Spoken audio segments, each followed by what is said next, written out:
and gentlemen, if you're just starting to play Go, life and death is the most important thing.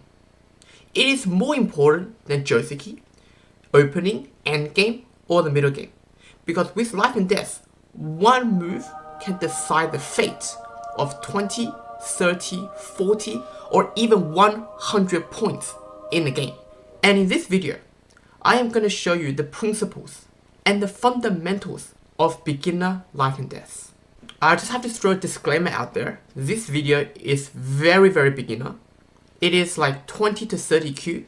So if you are someone that is in a single digit Q or the down levels, you can just leave this video. So in this shape, if black plays somewhere else, white can actually kill the black group. Because you might think we can play somewhere else again. But white can actually play here. And this is actually Atari because white has one liberty, but so does black. Black also has one liberty. So after black takes, white can throw in again. If black takes, white can capture the whole black group. So let's go back. So therefore in this position, black has to make a move to make two eyes. And black can play the move in the middle. This is also a concept in Go which is called the symmetry. So symmetrical shapes, you always play the middle. So here we have one eye here and one eye here. And now black is alive. Okay, moving on to the next problem. This is another shape. Black can also play in the middle to make two eyes, here and here. That's it for the 3-point eye shape. Whoever plays first, whoever gets the lolly. If black plays first, black lives. White plays first, white will kill black. Now moving on to the 4-point eye shape. In this position, does black have to answer? Yes, he must. He must answer. If black does not answer, white can just play the middle. And even though black has a few liberties and few spaces here, this is only one eye. So, if you get this shape, you must answer to make the group alive. Now, moving on to the most fun shape of the 4-point life and death. So, this shape. Now, black to play. So obviously black wants to make two eyes. So black might do something like this. And oh, look what it transposed into. Look what it turned into. It turned into 3-point eye shape. White can play here and white can kill black. So wait a minute. If I don't play here, maybe I'll play somewhere else. Maybe I'll play over here. But oh, white can actually play here and kill the black group. Therefore, 2x2 eye shape is unconditionally dead. So white does not need to make a move to kill black, and no matter what black plays in this shape, black is killed. Alright, moving on to the next. Now we have this eye shape. Do you think black needs to play to survive? No, you don't need to play to survive. So if you have this kind of Tetris looking shape, black does not need to play a move in order to survive. This shape is unconditionally alive. There is an eye over here and an eye over here.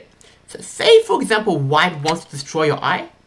Now you must defend. If you don't defend and white gets another move, you only have one eye. You have a very big eye, but it is still only one eye. There's no use. You will be dead. Black must answer here to make an eye here and make the second eye here. Now this is alive. If white plays this move, you just do the same thing. Just play here and you have two eyes. Up next, we have one of the most common and most famous shapes in Go. This is called bent 4. This is also a very classical shape. Do you think this is alive? Yes, it's absolutely alive. Because black has an eye over here and black has an eye over here. So if white wants to destroy the eye, black can make one eye here and this stone is dead. So therefore this is one eye. And as you all can see, white cannot play in here, it will be self-Atari, it will be a illegal move. And white cannot play here, which will be another illegal move. If white tries to break the eye here, you can answer here and make two eyes. And also be aware, over here you cannot tenuki and play somewhere else. Because white can simply play here and your group will be dead. A bend 4 shape is also unconditionally alive. However, when white plays in, try to destroy your eyes, you have to answer.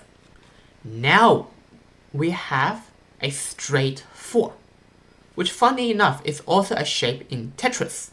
If you said this shape is unconditionally alive, you are, unfortunately, very correct. You probably already found if white plays here, black can do the same thing and make the eye over here. And if white plays over here, tries to break your eye, you can just defend like this, and you have 2 eyes. So this is all the shapes for the 4-point life and death. Now moving on to the 5-point. And anything more than 5-point, we don't need to worry about it, because they aren't really common.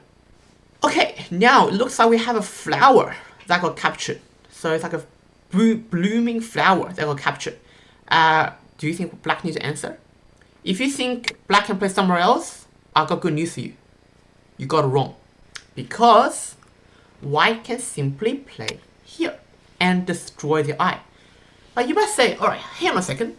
What if I just play somewhere else and let white have a few more moves? Alright, let's see. So white plays here, you play somewhere else. White plays here, you play somewhere else. White plays here. Now you're in Atari. So you have to capture the white stones, otherwise you'll get captured. So you capture the white stones, and all of a sudden, what did this shape turn into? It turned into the first 4-point life and death. And after you capture it, it's white's turn. White can just play the middle and kill your group. Moving on, we have a beginner's favorite shape, which is called bent 5. It looks like bent 4, but you have an extra space over here, so now it's bent 5. What do you think? Is black unconditionally alive? If you said black needs to play a move, congratulations, you are correct. That is because if black does not play a move, white can just play here. And if black keeps on like tenuki and play somewhere else, white can eventually make a dead 4 in the bend 5 shape. So therefore, after black captures, we already know from a dead 4, white does not need to make any move, it is unconditionally dead. So therefore, in a bend 5 shape, it is crucial you answer in your territory to make it alive. So there's a few ways you can do it. You can simply make an eye here and an eye here. You can make it into a bend 4 shape, or you can make it into this Tetris looking shape. So that's it for the 5-point life and death.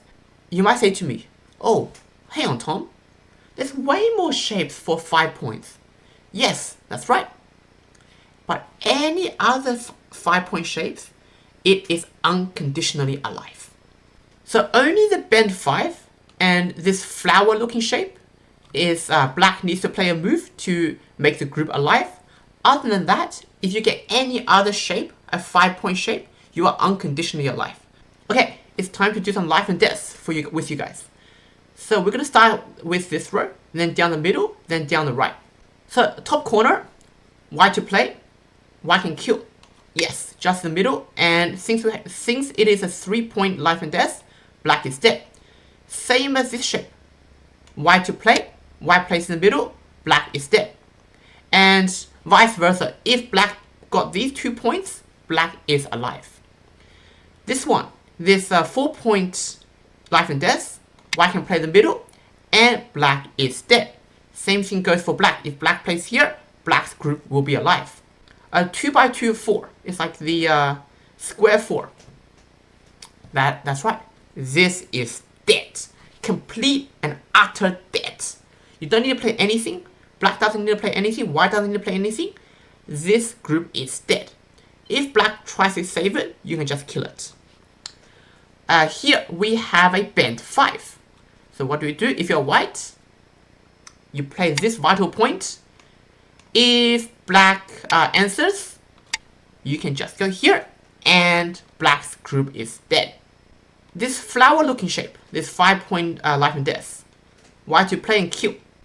Just the middle, white is dead. Okay, coming on to the top right corner, we have a straight 4.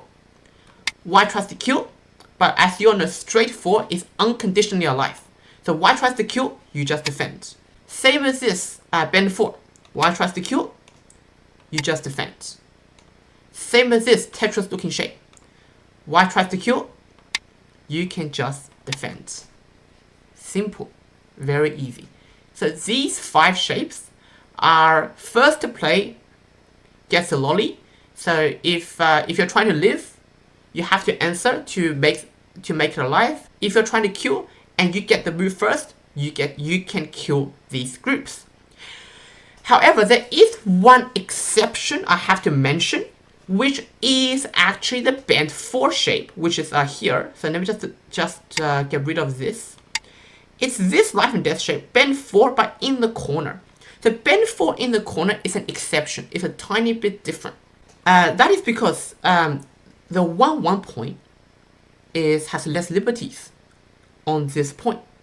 So therefore, if you have a bend 4 in the corner and your opponent plays first trying to kill you, this is actually a code. Just like if you have one on the side, you have to make an eye here and you have an eye here.